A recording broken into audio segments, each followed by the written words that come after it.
What's up, everyone? Welcome to the Power Will Play with CJ. We're focusing on the Philadelphia Flyers 2016-2017 season preview as part of our team preview editions, if you will. Obviously, Philly was in the playoffs last year, and Michael Neuvirth had some nice moments against Washington Capitals. Wasn't enough to bring them back, but there's some reason for optimism. We'll start in that. Neuvirth looked very good last year at times. Steve Mason didn't look awful at times. So Philly kind of has two not the worst goalies in the world. I mean, neither one is, going to be a mistake for Patrick Waugh anytime soon. But they're serviceable NHL goalies. I mean, I think they'll split early in the season, and then, Craig Hackstall will definitely, or Dave Hackstall. It's not Craig. I'm a fucking idiot. I think Dave Hackstall will decide between one down the stretch because I think they're going to be in it, throughout the whole season. Let's rotate over to defense. Obviously, Gostisbehere last year was phenomenal. Had a season that earned him Calder Trophy consideration. He's one of those, very talented young puck-moving defensemen that have come out of the United States in the last few years. And, being right from Margay, Florida is pretty cool. And, it speaks volumes about where USA Hockey is, that, Calder Trophy finalist defenseman that can do a little bit of everything and remind you at times of Brian Leetch, coming out of places like South Florida. So that's pretty cool. Again, he's a hell of a player. Ivan Provorov will join him on defense. I think that's going to be a nice dynamic, having two very good puck-moving defensemen. Just that kind of youth and excitement in the lineup will be really good for the Flyers organization. Maybe we see Andrew McDonald next year. I don't think so. I think he'll be squeezed out. I don't think Samuel Morin opens the season with the Flyers. I think we'll see him in spot duty. Same thing with 2014 first-rounder Travis Sanheim. I think Mark Streit will be expendable at the deadline no matter where the Flyers are in the standings because of their young defensemen.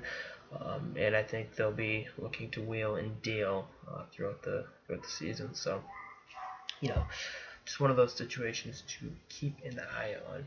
Up front, the first line, really kind of, anytime you have a guy like Claude Giroux and Wayne Simmonds. I mean, they're top six of, Giroux, Simmonds, Voracek, Schenn, and then, Couturier, who's coming off a pretty good showing with Team North America. Maybe Matt Reed. I mean, there's just some versatility there. I think Travis Konecny will get a look in camp with those guys. I do not think he cracks the roster out of camp.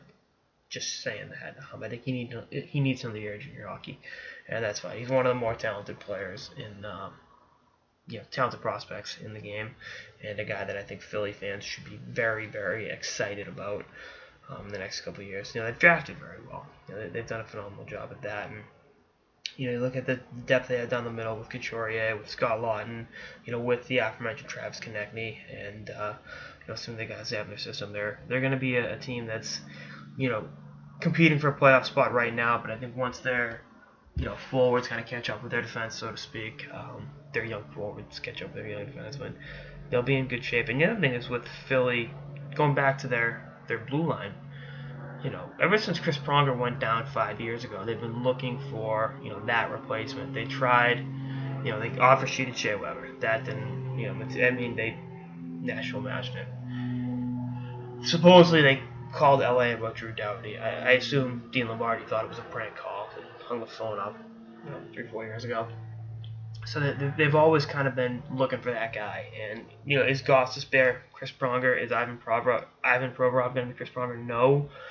But I think that this blue line collectively is the best one they've had in a while. And there's going to be some growing pains with Provorov. Gostisbehere could have the sophomore slump. But, there's reason for optimism. And we'll see what happens with Del Zotto and Gudas, other defensemen. But they're young guys who I'm excited about. And if I was a Flyers fan, I'd be very excited about. They're a team that's going to be in it. I think they'll finish just outside the Eastern Conference playoff picture. I can't put my finger on what it is with this team, but they're fun to watch. Anytime you get guys with Gostisbehere and Giroux, and Drew has had a pretty good showing, I think, in the limited World Cup action I've watched. I know he's been kind of banged up, but he's an upper echelon NHL center. You got an upper echelon NHL power forward in Wayne Simmons. I think Jacob Voracek's going to bounce back. I think Couturier is going to take some steps forward. So, we'll see where they're at the end of the season. But I just think they fall just a bit outside. And I know I'm going to get knocked by Philly fans for saying that, but there's reason for optimism in this organization with Holmgren and Hextall calling the shots. They know what they're doing. They've drafted very well, and they're a team that's on the up and up. So we'll see how it all shakes itself up over the season and beyond. That's all I got in this episode of the Power Play with CJ. Stay tuned for more episodes throughout the off season and beyond. Later, guys. I'm saying and beyond like a broken record / Pete the Repeat Parrot. Later, guys.